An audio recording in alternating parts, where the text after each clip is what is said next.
যেদিন বাসায় মেহমান থাকে সেই দিনটা সকালবেলা ঘুম থেকে উঠে আমি আগে রান্নাবান্নার তোড়জোড় শুরু করে দিই। সকালের নাস্তার পরপরই একদম তাড়াহুড়া করে রান্নাটা বসিয়ে দিই। অন্যান্য দিনের তুলনায় সেই দিনটায় রান্নাবান্নাটা একটু আগে আগে করার চেষ্টা করি। আর এই তো সব কিছু মিলিয়ে পুরো ঘর আমার এলোমেলো। তো সকালবেলা ঘুম থেকে উঠে আমি সকালের নাস্তা বানিয়ে নিচ্ছি। আমি বলতে সুমাইয়া এবং আমি দুজনে মিলেই করছি। তো সকালবেলা রুটি বানিয়ে নিচ্ছি, এটাই কমন খাবার। আর এদিকে একটু পায়েস করব, তাই দুধ বসিয়ে দিয়েছি। তো পায়েসের পুরো রেসিপি ভিডিওটা আজকে শেয়ার করলাম না।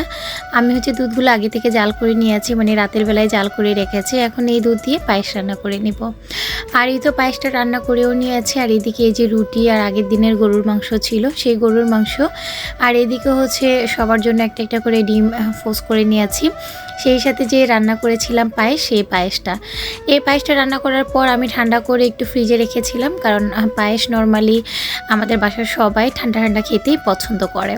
আর এই পায়েসটা অনেক বেশি মজা হয়েছিল। আমরা যেহেতু সবাই ডায়াবেটিস পেশেন্ট, তাই সবার কথা চিন্তা করে মিষ্টিটা একদমই কম দেওয়া হয়েছে, যাতে সবাই একটু তৃপ্তি করে খেতে পারি। সকালে নাস্তা করা তো হয়েছে, এবার চলুন আপনাদের সাথে খুব সুন্দর একটা chicken curry ready dress share করছি।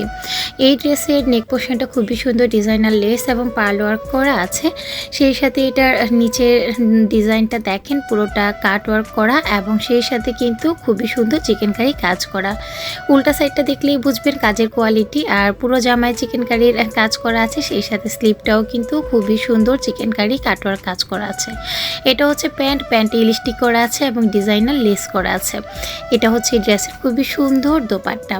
এগুলো কিন্তু সম্পূর্ণ রেডি করা, সেলাইয়ের কোনো ঝামেলা নেই। শুধু অর্ডার করবেন, নেবেন আর পরে ফেলবেন। এই যে দেখেন আমার পরাটা কত সুন্দর লাগছে।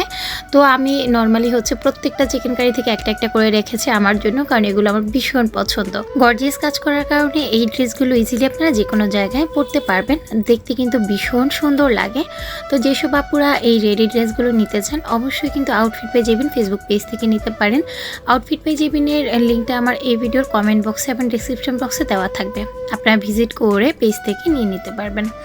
যাই হোক, নাস্তা খেতে খেতে আমি কিন্তু ফ্রিজ থেকে গরুর কলিজা বের করে ভিজিয়ে রেখেছিলাম। আর এই তো সুমাইয়া এখন গরুর কলিজাটা কেটে নিচ্ছে।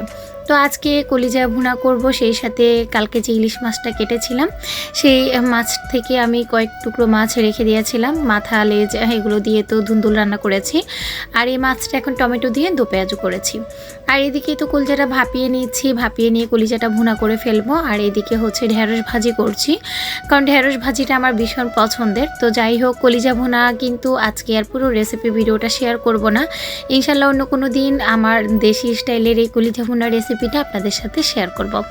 আজকে রেসিপিটা শেয়ার করতে গেলে ভিডিওটা অনেক বেশি বড় হয়ে যাবে, আর এত বড় ভিডিও দেখতে আমার আপুদের মনে হয় একদমই ভালো লাগে না, তাই না? যাই হোক, কলিজাটা রান্না করার পর এই যে আমি ফোড়ন দিয়ে নিচ্ছি, আর কালারটা মাশাআল্লাহ অনেক সুন্দর হয়েছে। এত সুন্দর একটা ঘ্রাণ বের হচ্ছে। আর এই তো এটা নাড়িয়ে চাড়িয়ে এখন নামিয়ে নিব। তো এর মধ্যে আমি কিছুটা কাঁচামরিচ দিয়ে দিয়েছি সুন্দর একটা ঘ্রাণের জন্য। আর এই তো রান্নাবান্না শেষ করার পর আমার পুরো রান্নাঘরের অবস্থা বেহাল দশা হয়ে আছে। সবসময় এমনটাই হয়, মেহমান আসলে একটু রান্না চাপ থাকে, তখন এদিক সেদিক পুরো রান্নাঘরটাই এলোমেলো হয়ে যায়। যাই হোক, সব কিছু কাজ গুছিয়ে গোসল টোসল করে এখন দুপুরের খাবার খাবো। আর এই তো টেবিলে খাবারটা পরিবেশন করেছি। কলিজা বুনা, এখানে শশিন্দা রান্না করা ছিল, সেই ভিডিওটা নিয়ে নিই।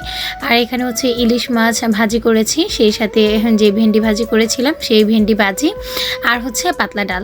তো দুপুরে খাবারতে আজকে এগুলোই ছিল, একদম সাদা সিধা, কোনো রোস্ট পোলাও কোনো কিছুই করিনি মেহমানের জন্য, যার সাদা ভাতের সাথে সিম্পল আয়োজনই করেছিলাম। তো এখন দুপুরে খাবার খেয়ে নিব, আর আপনাদের থেকেও বিদায় নিয়ে নিব। সবাই অনেক বেশি ভালো থাকবেন, সুস্থ থাকবেন, আমাদের জন্য দোয়া করবেন। আজকের মতো বিদায় নিচ্ছি। আল্লাহ হাফিজ, দেখা হবে পরবর্তী ভিডিওতে। আসসালামু আলাইকুম।